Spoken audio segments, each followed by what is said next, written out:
Welcome. Today we'll talk about network devices inside of VNS3. So when we talk about VNS3, it's 6 network devices in one. It's a router, switch, firewall, VPN concentrator, protocol distributor, and extensible NFV. And we represent it with this cube. So let's take a look at those 6 devices. If you'll recall from our network reviews, a router directs packets from a source to a destination using specific packet forwarding. So over on the left is a NAT router, so it's changing an internal address to an external address.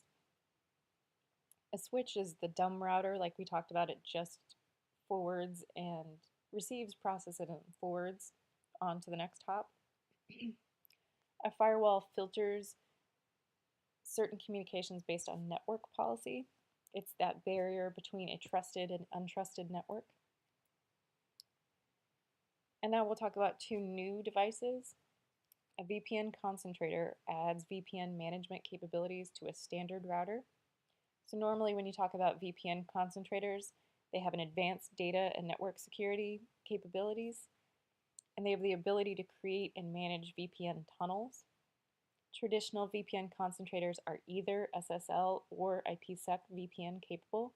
In VNS3, we have both. It's both SSL and IPsec based VPNs. And next is a concept that's kind of unique to VNS3. It's a protocol distributor. Usually you talk about redistributing protocols using multiple routers. It's just a function of using routing protocols to advertise and learn routes.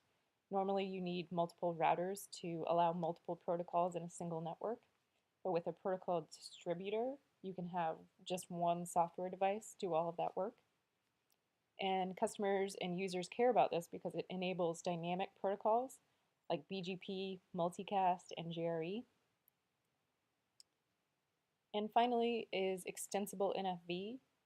We use this scroll to talk about the concept of containerization in VNS3. We sometimes call it NFV, SDN, or DevOps containers. So we have a plugin system that allows added network functions. So NFV is Network Functions Virtualization. It's defined by software, so software-defined networking, or SDN.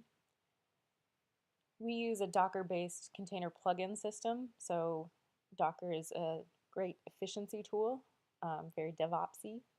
It's scriptable. That's why we use this scroll to kind of describe how it's software, so it's flexible. And finally, extensible is a software term that means it's designed to take future growth into consideration.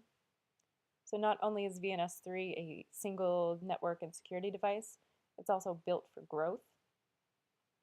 And at the bottom is our kind of visual representation of our plugin system. So in the middle is our little Docker container.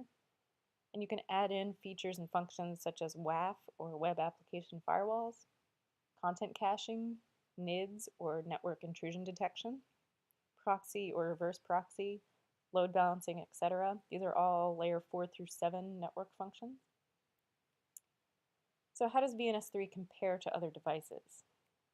Because it is 6 things in one, it's kind of hard to compare apples to apples. So we try to talk about it in terms of network layer. So at the bottom is the provider-focused network segment. So layer 1, these are the physical devices that you plug together in a data center to create a network. So a lot of cloud providers will have all this equipment. And it's down at layer 1, so it's hardware an end user cannot get to and should not get to. Layer 2 and 3 are probably more familiar software devices and manufacturers. So they have some tenant features up in layer 2 and 3 for things like TCP. And it's around the hypervisor layer, if that's familiar. But it is below what we call the limit of user access control and visibility. So VNS3 is unique because it's layer 3 through 7 functions, and it's available, controllable by application users and end cloud users. So if we put this kind of on a matrix with similar manufacturers, we made this graph, so we are in the upper right. VNS3 is purely virtual and it is cloud native. What does VNS3 look like? Well, it's software, so we usually use symbols to describe what it does. And we always say it's software-only virtual appliance so that nobody confuses us with hardware. We usually start with what VNS3 allows you to do. You can build networks, create VPNs, create security and compliance, segmentation, private clouds, disaster recovery, dev test, etc. So here are our 6 core components together with our plugin system. So it's a virtual router, switch, firewall, VPN concentrator, protocol distributor, and extensible NFV. It also allows you to add in 4 through 7 network functions. So when we talk about what and how it works, we usually show people this diagram. We call it our sexy diagram. So if you remember from our networking overviews, you can see here in the VNS3 overlay network, it has a separate network IP address than what you probably get in a cloud network. So it is just a layer separate above those clouds overlaid. So you can see that with the separate IP addresses from your data center and cloud, there's some network address translation going on. It's routing and firewall. We've also got 3 peered VNS3 controllers and IPsec tunnels. So that means it's a VPN, it's doing some high availability and failover.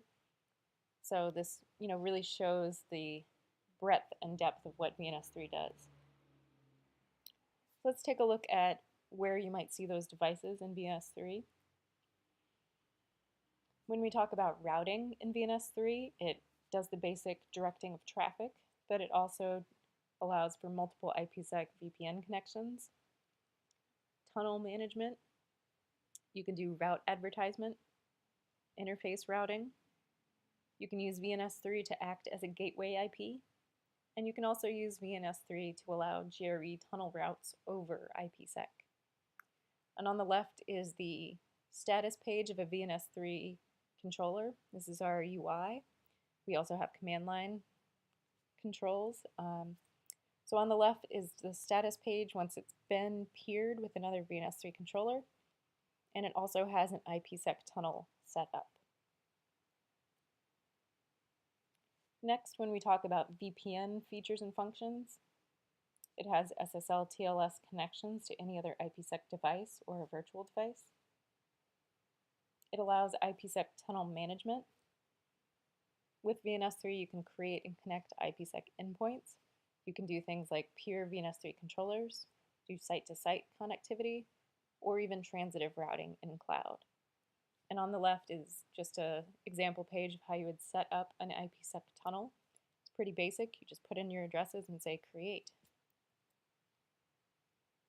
So for the firewall, VNS3's firewall rules match the packets to specify if they should allow or deny. In addition to basic VNS3 firewalling, you can add customer rules to restrict additional traffic to and through VNS3. So when we get to this a little bit more in depth, just note that the order of your firewall rules matters. Rules are applied from top to bottom until the first match. If there is not a match in your firewall rules, the packet is allowed. VNS3 firewalls also do much more than just filtering. They do network address translation like we've talked about, port forwarding, net mapping. You can copy traffic to a device. And it also does monitoring systems with SNMP polling.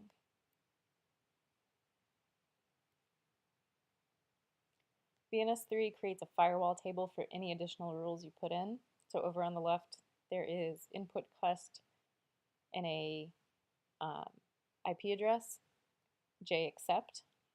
And then in the table above in the gray box, you can see that firewall table is displayed to you. And just a note that each VNS3 controller has unique firewall rules, and this is handy if you have multiple VNS3 controllers protecting different networks, subnets, applications. You don't have to have one-size-fits-all policy rules, so it's very nice for scale.